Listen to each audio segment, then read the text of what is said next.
Item ಯಾವುದೇ ಇರಲಿ try ಮಾಡಿ ಆಚಿ ಚಿಕನ್ ಮಸಾಲಾ. ಪುಕ್ಕಟ್ಟೆ ಉಪವಾಸ ಕೊಡ್ತಿದ್ದವರಿಂದ ನಮಗೆ ಸ್ವತಂತ್ರ ಸಿಗಲಿಲ್ಲ. ಬಿಸಿ ರಕ್ತ ಸುರಿಸಿದ ಯೋಧರ ಬಲಿದಾನದ ಪ್ರತಿಫಲವೇ ಸ್ವಾತಂತ್ರ್ಯ ಅಂತ ಮಂಡ್ಯದಲ್ಲಿ ಮಾಜಿ ಕೇಂದ್ರ ಸಚಿವ ಅನಂತಕುಮಾರ್ ಹೆಗಡೆ ಹೇಳಿಕೆ. ನಮ್ಮದು ಗುಲಾಮಿ ರಕ್ತ ಅಲ್ಲ, ಹೋರಾಟದ ರಕ್ತ. ನಾವು ಎಲ್ಲಿಯೂ ಕೂಡ ತಲೆ ತಗ್ಗಿಸಿ ಯಾರನ್ನ ಒಪ್ಪಿಕೊಂಡಿಲ್ಲ ಅಂತ ಅನಂತಕುಮಾರ್ ಹೆಗಡೆ ಮಾತನಾಡಿದ್ದಾರೆ. ಸ್ವಾತಂತ್ರ್ಯ ನಮಗೆ ಪುಕ್ಕಟೆ ಉಪವಾಸ ಕೂತ್ಕೊಂಡಿದ್ರಿಂದ ಬಂದಿದ್ದಲ್ಲ ಕಣ್ರಿ.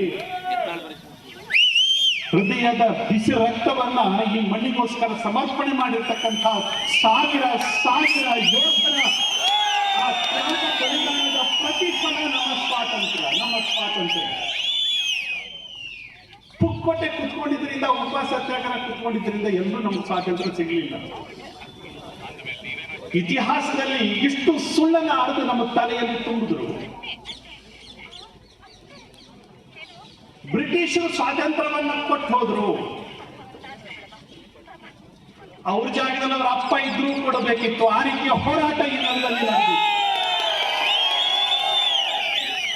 ಬ್ರಿಟಿಷರಿಗೆ ಅನ್ಸಿತ್ತು ತಾವು ಹೆಚ್ಚು ದಿವಸ ಇಲ್ಲಿ ಬದುಕೋದಿಲ್ಲ. ಸ್ವಾತಂತ್ರ್ಯ ನಮಗೆ ಪುಕ್ಕಟೆ ಉಪವಾಸ ಕೂತ್ಕೊಂಡಿದ್ರಿಂದ ಬಂದಿದ್ದಲ್ಲ ಕಣ್ರಿ. ಹೃದಯದ ಬಿಸಿ ರಕ್ತವನ್ನ ಈ ಮಣ್ಣಿಗೋಸ್ಕರ ಸಮರ್ಪಣೆ ಮಾಡಿರ್ತಕ್ಕಂಥ ಸಾವಿರ ಸಾವಿರ ಯೋಧರ ಆ ತ್ಯಾಗ ಬಲಿದಾನದ ಪ್ರತಿಫಲ ನಮ್ಮ ಸ್ವಾತಂತ್ರ್ಯ. ಪುಕ್ಕಟೆ ಕೂತ್ಕೊಂಡಿದ್ರಿಂದ, ಉಪವಾಸ ಸತ್ಯಾಗ್ರಹ ಕೂತ್ಕೊಂಡಿದ್ರಿಂದ ಎಲ್ಲೂ ನಮ್ಗೆ ಸ್ವಾತಂತ್ರ್ಯ ಸಿಗಲಿಲ್ಲ.